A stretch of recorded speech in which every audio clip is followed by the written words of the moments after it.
नमस्कार दोस्तों, आप सभी का हमारे चैनल में स्वागत करता हूं और आशा करता हूं कि आप सभी स्वस्थ होंगे। तो हम बात करते हैं अपने चैनल के बारे में।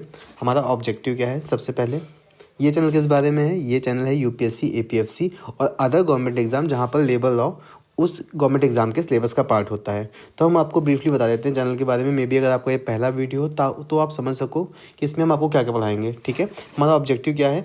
हम करेंगे लेबर लॉ का पूरा सिलेबस स्टोरी टेलिंग के फॉर्म में। ठीक है, उसके बाद हम आपको कॉम्प्रिहेंसिवली सारे टॉपिक कवर करा देंगे। ठीक है, जो इंडस्ट्रियल रिलेशन और लेबर लॉ से रिलेट करते हैं। अरेंजमेंट हम इसको डायग्राम के फॉर्म में समझाएंगे आपको, ताकि आपकी इससे बेटर अंडरस्टैंडिंग हो सके। और रिलेटेड अमेंडमेंट हम सारी आपकी इससे कवर करेंगे। ठीक है, हमारा ऑब्जेक्टिव क्या है? हम आपको लेबर लॉ समरी के फॉर्म में बता देंगे और इजी तरीके से एक्सप्लेन करेंगे पूरे लेबर लॉ को, और शॉर्ट नोट्स बनवा देंगे आपके, ताकि जब आप किसी भी गवर्नमेंट एग्जाम को के लिए जाते हैं जिसमें लेबर लॉ आता है तो आप वहाँ पर क्वेश्चनों को आराम से सॉल्व कर सकें। और हम आपका क्विक रिवीजन भी करवा देंगे, क्योंकि अगर लेबर लॉ को देखा जाए तो इसकी बल्कि बुकें आती हैं, मतलब मोटी मोटी किताबें आती हैं, जिनको अगर आप पढ़ने बैठेंगे तो लिटरली 6 मंथ। तो आपको इन सब चीज़ों का ध्यान में रखते हुए हमने आपका इस कोर्स को डिज़ाइन किया है।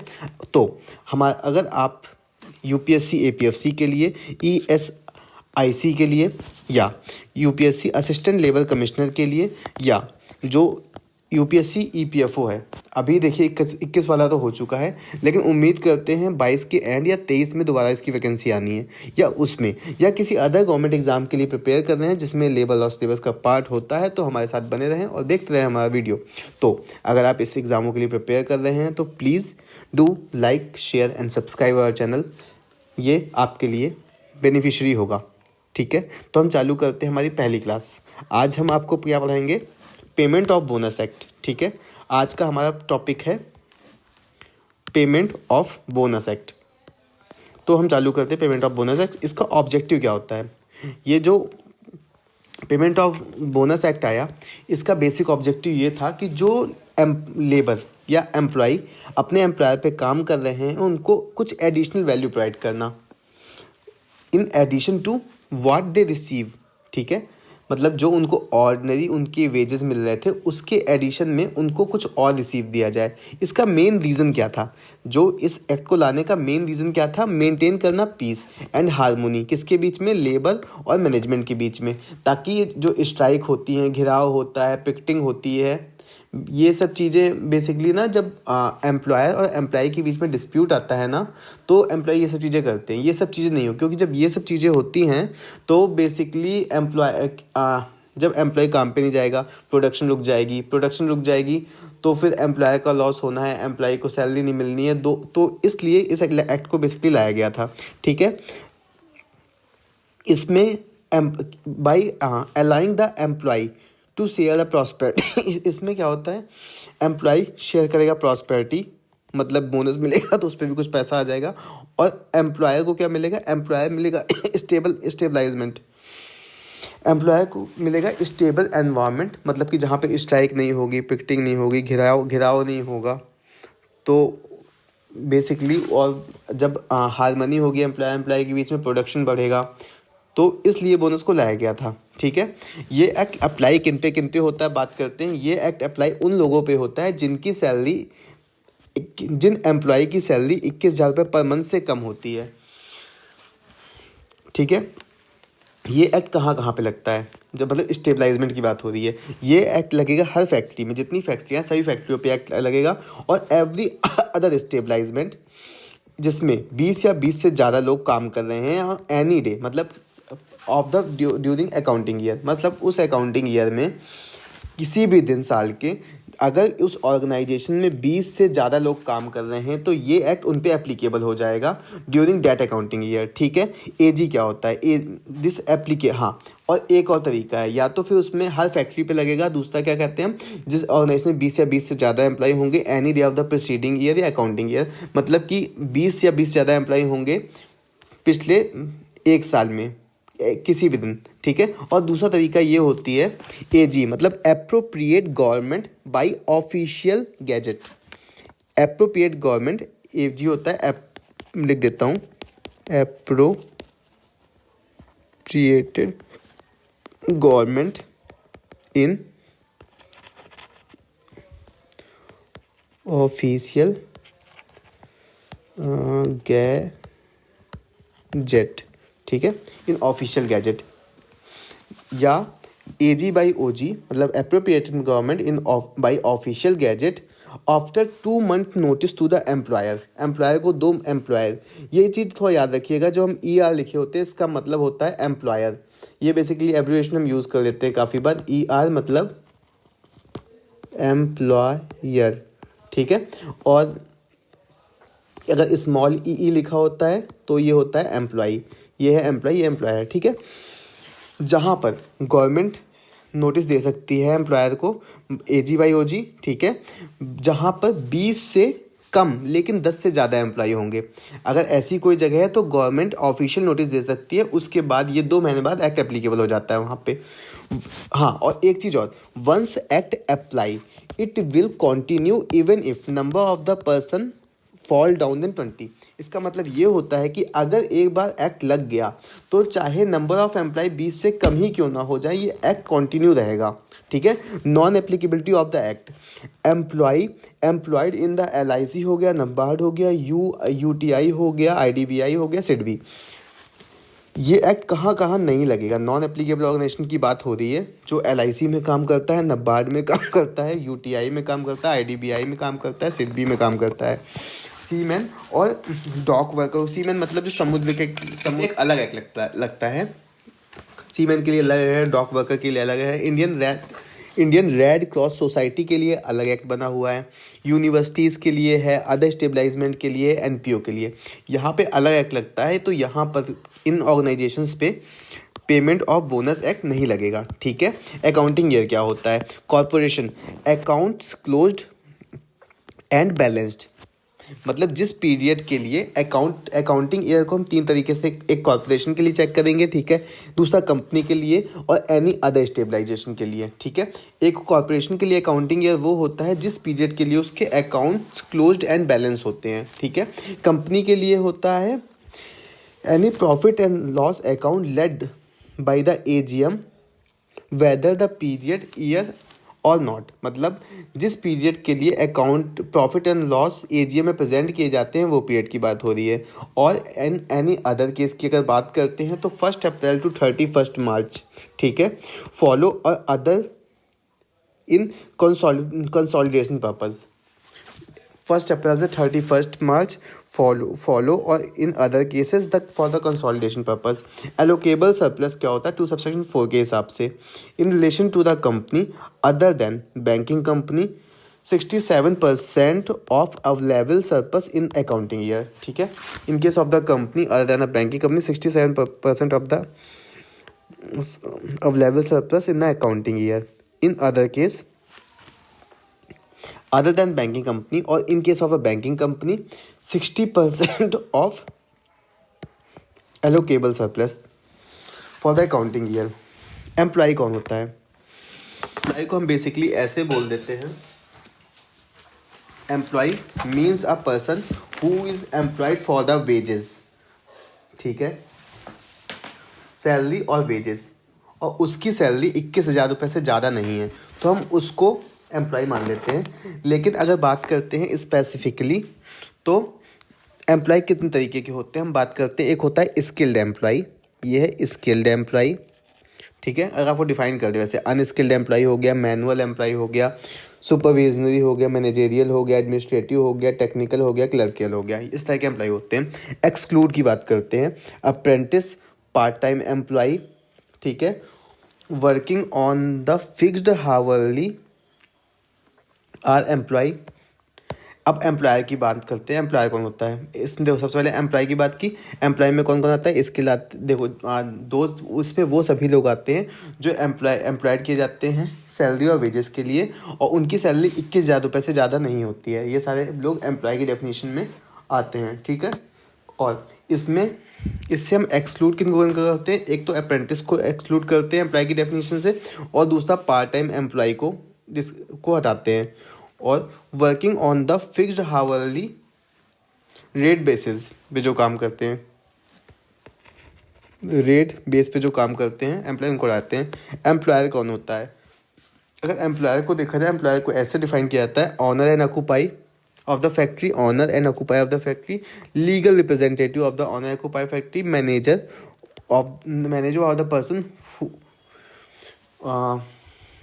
manager or the person who interested with the control of the affairs of the company।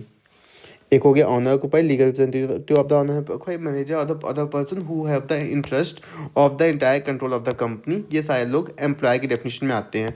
Salary और द वेजेस क्या होते हैं? All remuneration other than remuneration in respect of the over the time of the work expressed in the term of money. Include क्या करते हैं? इसमें include किया जाता है डियरनेस अलाउंस को। हम क्या आता है सैलरी में, क्या आता है? ऑल रेम्यूनरेशन, सारे remuneration other then in respect of the over time work, ठीक है, express in term of money. इसमें इंक्लूड क्या क्या करते हैं? इसमें हम इंक्लूड करते हैं डियरनेस अलाउंस, ठीक है, DA, food allowance, value of the free food, ठीक है, इंक्लूड HRA, रिटेंशन अलाउंस और the DA, leave of compensation. और इससे हम एक्सक्लूड ये चीज़ें कर देते हैं, क्या कहते हैं? एनी अदर अलाउंस, बोनस हो गया, कमीशन हो गया, ग्रेजुटी हो गया,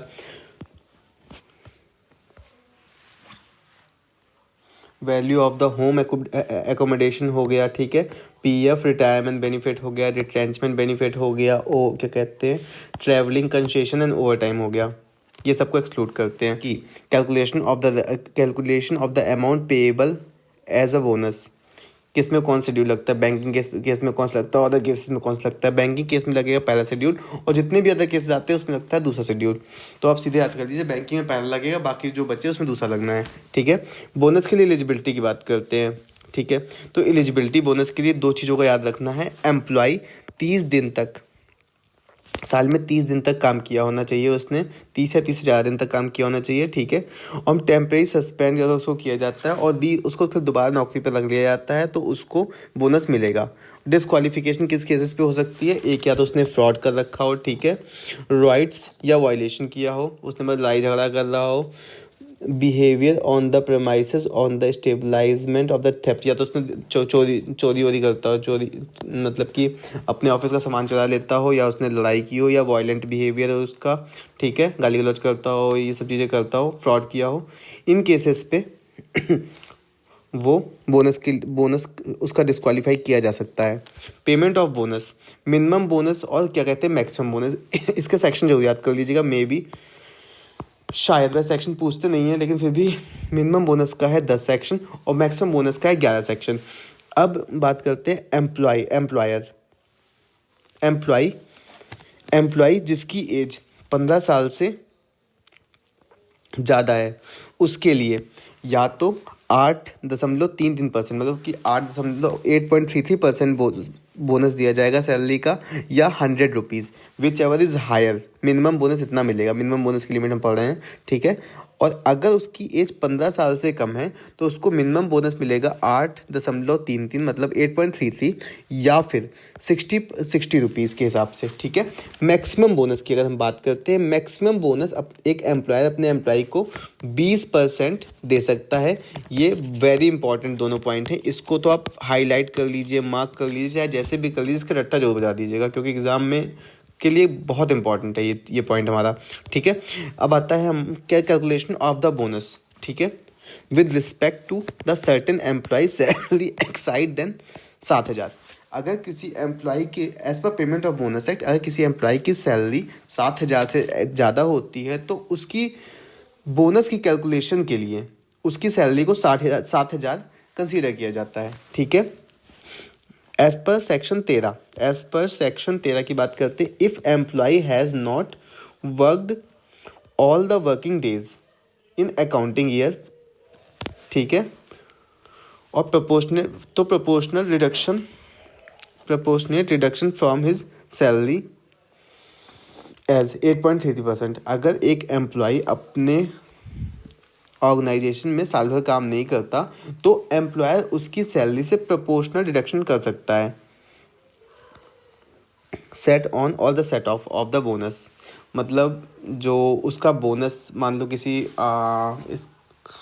इसका एग्जांपल हम ऐसे देते हैं कि मान लो कभी किसी एम्प्लॉय ने का बोनस का सेट ऑफ करना है। सेट ऑफ मतलब होता है काटना, या मतलब कि या तो ऑर्गेनाइजेशन में कुछ प्रॉब्लम चल रही है, एम्प्लॉय उसको बोनस नहीं दे पाया तो उसको बाद में देना है, तो इसे कहते हैं सेट ऑन बोनस। मतलब कि अभी नहीं दे पाया तो बाद में देना है, या उसने कुछ गलती की तो उसका बोनस काटना है, इसे कहते हैं हम सेट ऑन।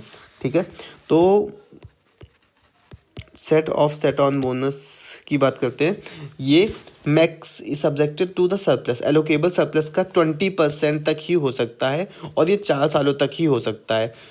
मतलब कि इसको सेट ऑन 4 साल तक कर सकते हो, मैक्सिमम 20% ऑफ द सैलरी कर सकते हैं। सेट ऑफ बोनस कितने साल तक? 4 साल तक। और कितना कर सकते हैं? 20% ऑफ द सैलरी। ठीक है, एडजस्टमेंट ऑफ द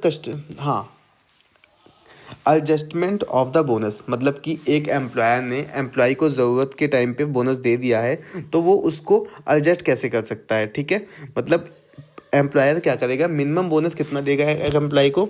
8.33%। ठीक है, और मैक्सिमम बोनस कितना देगा? 20%। अब उसने एम्प्लॉयर ने अगर अपने एम्प्लॉय को साल में और कभी बोनस दे रखा है तो वो जब बोनस का 20% है उससे उसको डिडक्ट कर सकता है। यही लिखा है इसके अंदर। चलिए पढ़ लेते हैं एक बार। एडजस्टमेंट ऑफ द कस्टमरी और interim bonus reduce from the bonus amount. ठीक है, एनी पूजा बोनस और the other customary bonus, Puja bonus, other customary bonus to the employee और the amount paid to the employee as an interim bonus. मतलब employer इस तरह के bonus को deduct कर सकता है। Deduction of the certain amount from the bonus in case of the guilty of the misconduct causing the financial loss to the employer. अगर employee guilty है मिसकंडक्ट के लिए तब उसका बोनस एम्प्लॉयर काट सकता है, ओनली दैट अकाउंटिंग ईयर। मतलब उस अकाउंटिंग ईयर में ही एम्प्लॉयर अपने एम्प्लॉय का, अगर एम्प्लॉय गिल्टी होता है, नॉट मोर देन 1 ईयर। अगर एम्प्लॉय, मान लो कि ऑफिस में एक मशीन रखी हुई थी, एम्प्लॉयर ने अपने एम्प्लॉय को कहा कि उसमें इस सेफ्टी के साथ काम करना है, लेकिन उसने ढंग से काम नहीं किया, उसकी वजह से मशीन में कुछ प्रॉब्लम आई, खराबी हो गई, तो एम्प्लॉयर का नुकसान हो गया। तो एम्प्लॉयर उसका बोनस काट सकता है। ठीक है, लेकिन यह बोनस वो केवल उसी अकाउंटिंग ईयर में काट सकता है, ना कि ऐसा करेगा कि वो काटेगा कि अगर 10 लाख का नुकसान हुआ है तो उसका 10 लाख तक का मतलब हमेशा बोनस काटता रहेगा। केवल उसी साल बोनस उसका काट सकता है जो उसका नुकसान हुआ है, ना कि कई सालों तक काटता रहेगा बोनस से। अब हम बात करते हैं सेक्शन 19 की। ठीक है, time limit for the payment of the bonus. ठीक है, normal situation with in 8 month. Normal situation में एक एम्प्लॉयर अपने एम्प्लॉय को कितने टाइम में बोनस दे देता है? 8 महीने के अंदर। ठीक है, और इस क्या कहते हैं पीरियड को, जो 8 महीने का पीरियड है, मतलब कि एम्प्लॉयर परमिशन लेने के बाद इस पीरियड को 3 साल तक एक्सटेंड कर सकता है। मोस्ट इंपॉर्टेंट पॉइंट, बिकॉज ये पहले पीरियड 2 साल होता था, अब ये पीरियड बढ़ के 3 साल हो गया है। मतलब एम्प्लॉय के पेमेंट ऑफ जो बोनस था कि मतलब 8 महीने के अंदर करना होता था, लेकिन अगर गवर्नमेंट से परमिशन ले लेता है तो इस पीरियड को 3 साल तक बढ़ाया जा सकता है।